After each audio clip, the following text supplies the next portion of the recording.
June 1993, the Paris Air Show. Airbus executives take the stage to launch a campaign that will define their strategy for the next 20 years. They unveil a slogan that is bold, aggressive, and terrified. 4 engines for long haul.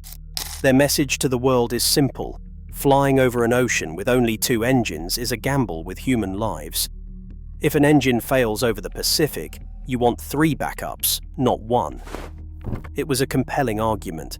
It was a logical argument. And it was the argument that would nearly bankrupt their biggest program. Because while Airbus was spending millions convincing the world that 4 engines were the future, their engineers in Toulouse were ignoring a quiet revolution happening inside the engines themselves. Fast forward to today, and the verdict is brutal. The Airbus A340, the plane built to prove that 4 engines were better than 2, is disappearing from the skies faster than almost any wide-body in history. Airlines are retiring them at just 10 years old. They are being scrapped in deserts from California to Spain. And the ultimate irony, the plane that killed the A340 was not just a Boeing. It was the truth that Airbus discovered 30 years ago, but chose to ignore.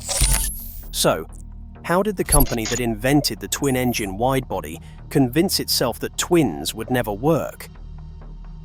To understand how this happened, we need to go back to when Airbus was the underdog. 1970, Toulouse, France. Airbus industry is born from an unlikely alliance. French, German, British, and Spanish aerospace companies unite with a single mission to break America's stranglehold on commercial aviation. Boeing and McDonnell Douglas dominate the skies. Lockheed controls military contracts. European manufacturers individually cannot compete. Together, they might have a chance. Their first product is audacious. The A300 becomes the world's first twin-engine widebody when it enters service in 1974. Airlines are skeptical. Conventional wisdom says widebody aircraft need 3 or 4 engines for safety and redundancy. Airbus disagrees. They believe modern turbofan technology has made twins viable for larger aircraft. They are right. The A300 proves that 2 engines can reliably power a widebody across medium-haul routes. Airlines notice the fuel savings immediately. 2 engines instead of 3 means 33% less maintenance, 33% fewer parts to stock, 33% fewer overhaul cycles. The economics are undeniable. By the early 80s, Airbus has sold hundreds of A300s and developed the smaller A310. Eastern Airlines operates them profitably across the Americas. Air France and Lufthansa deploy them throughout Europe.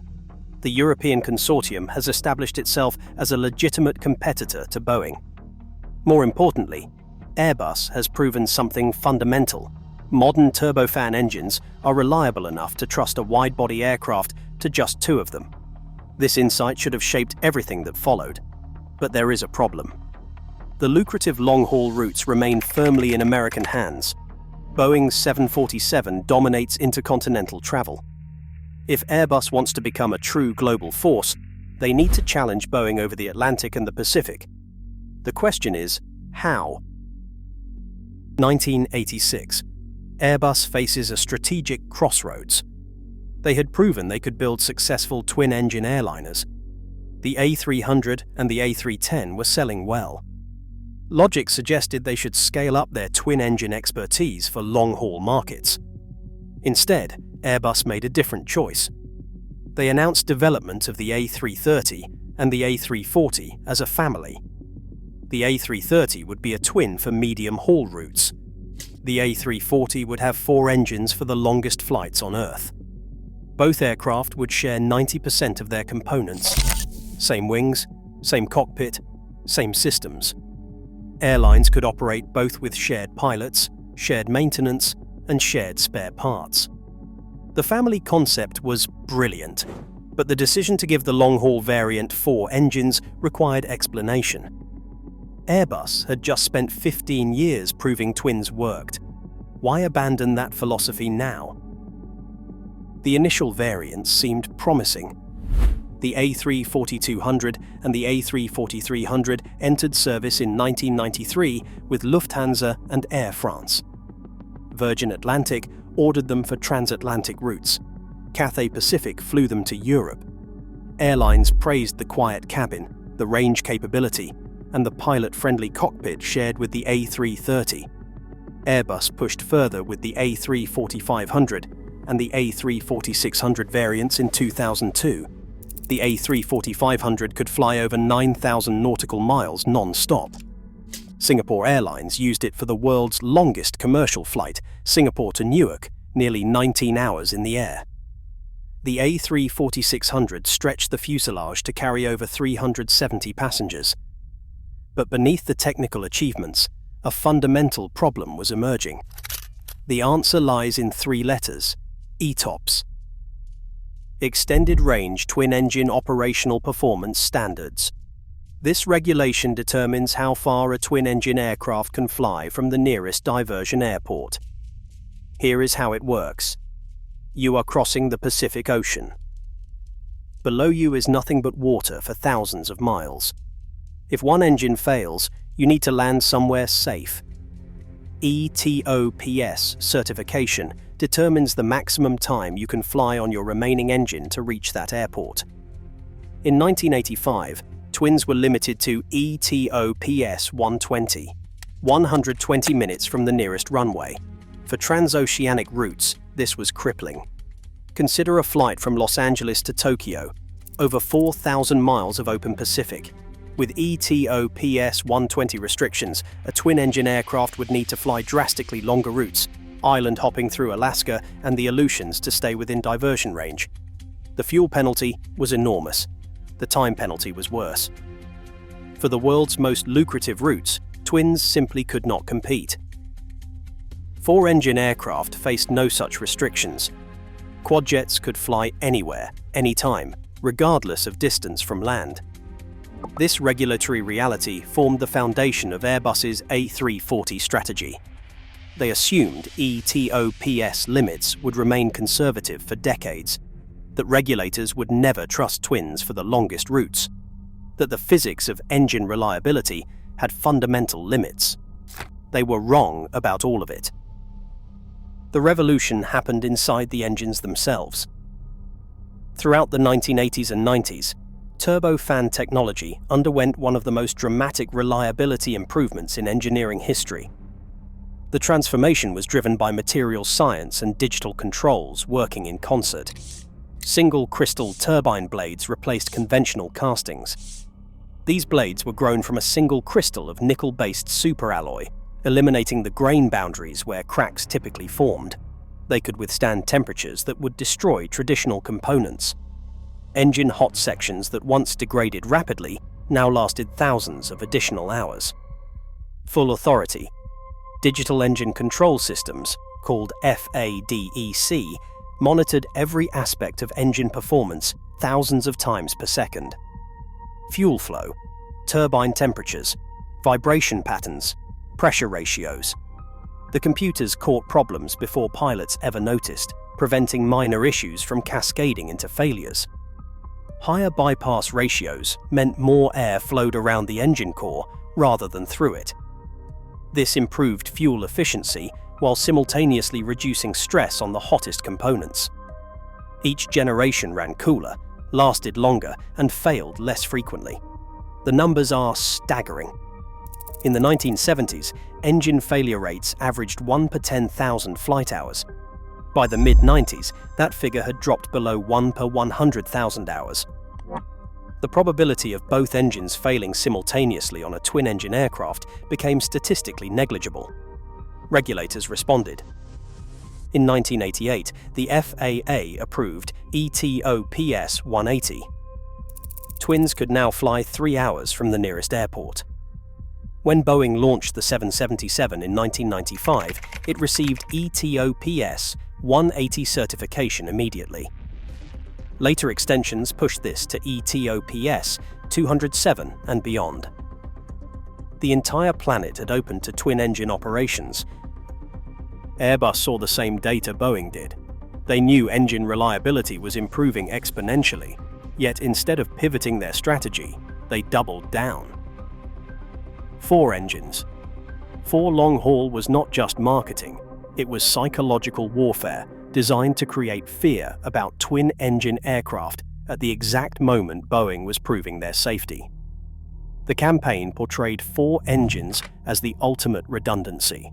Marketing materials showed aircraft silhouettes over vast oceans, emphasizing the comfort of extra power plants. Airbus executives publicly questioned whether passengers would ever feel comfortable with only 2 engines between them and the water. Gene Pearson, then Airbus CEO, declared that passengers would never board a twin-engine aircraft for Pacific crossings. The implication was unmistakable. Choose the 777, and you are gambling with lives. Boeing's response was devastating in its simplicity. They let the data speak. The GE90 engine powering the 777 demonstrated failure rates below 1 per 100,000 hours.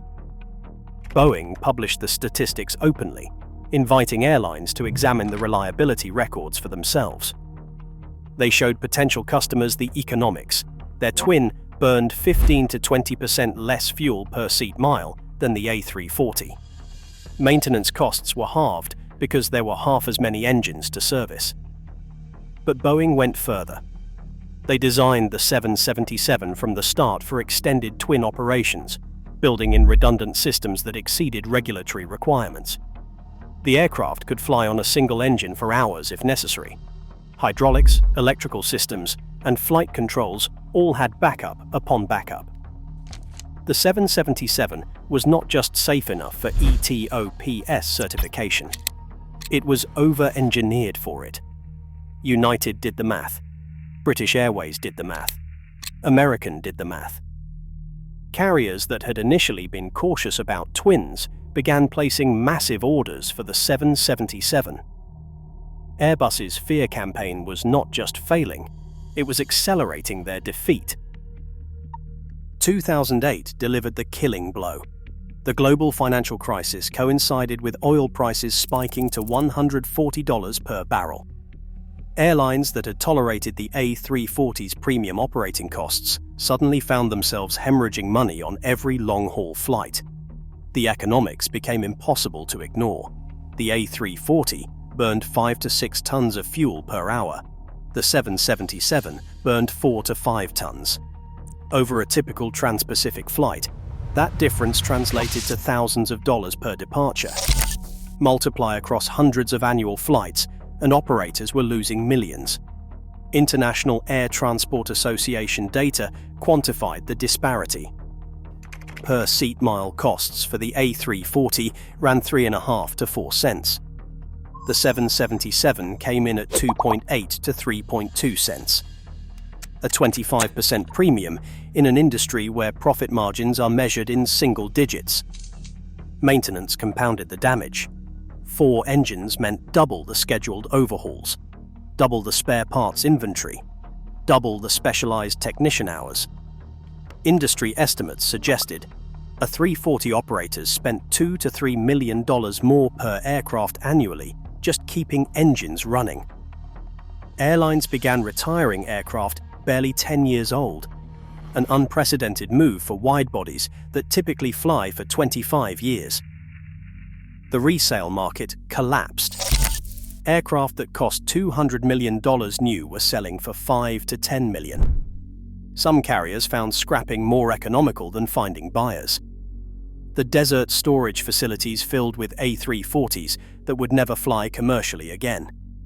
Aircraft that had cost billions to develop sat idle, their value measured now only in scrap metal and spare parts. November 2011. Airbus made it official. After 2 years without a single new order, the company announced the end of A340 production.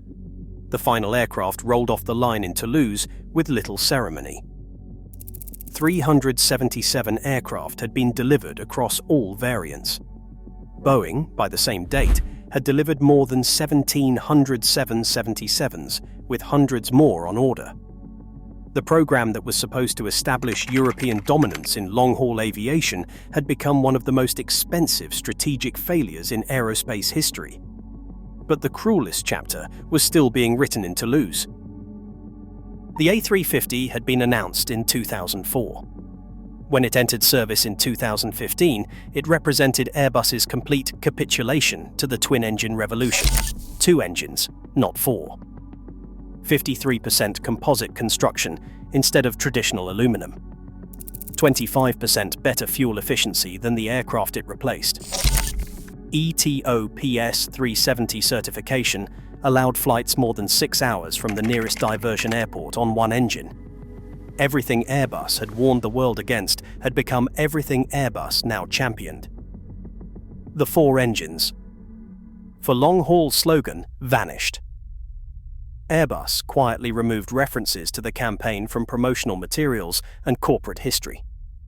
When executives discussed the A340 era, they spoke of lessons learned rather than strategic vision. The same company that told airlines twins were too dangerous for oceans now boasted about their twin aircraft flying further from land than any commercial aircraft in history. Today, the A350 has secured over 1,000 orders. It flies the ultra-long-haul routes the A340 was designed to dominate, with half the engines and a fraction of the operating costs. Approximately 200 A340s remain in service. A handful operate with smaller carriers where operating economics differ. Others serve as VIP transports for heads of state. Some have been converted to military tankers. But mainstream commercial aviation has moved on entirely. The aircraft was not poorly built. Dispatch reliability exceeded 99%. Pilots respected its handling. Passengers appreciated its quiet cabin. By every operational measure, the A340 did exactly what it was designed to do, but what it was designed to do no longer made sense. Airbus built a brilliant solution to a problem that stopped existing. They had 2 decades of twin-engine experience with the A300 and A310. They saw engine reliability improving exponentially. They watched ETOPS restrictions loosening year after year. And still they convinced themselves that 4 engines represented the future. They bet against technological progress. They lost. The desert graveyards stand as monuments to that miscalculation. Rows of A340s with 4 silent engines, fading paint, empty cabins, reminders that the company which pioneered twin-engine wide-bodies somehow forgot what they had proven. That yesterday's advantage becomes tomorrow's albatross when you stop believing in the technology you yourself created. The engineers in Toulouse knew twins worked. They had built the proof themselves 20 years earlier. But somewhere between the A300's success and the A340's launch, institutional memory failed. Fear of regulatory uncertainty trumped faith in technological progress.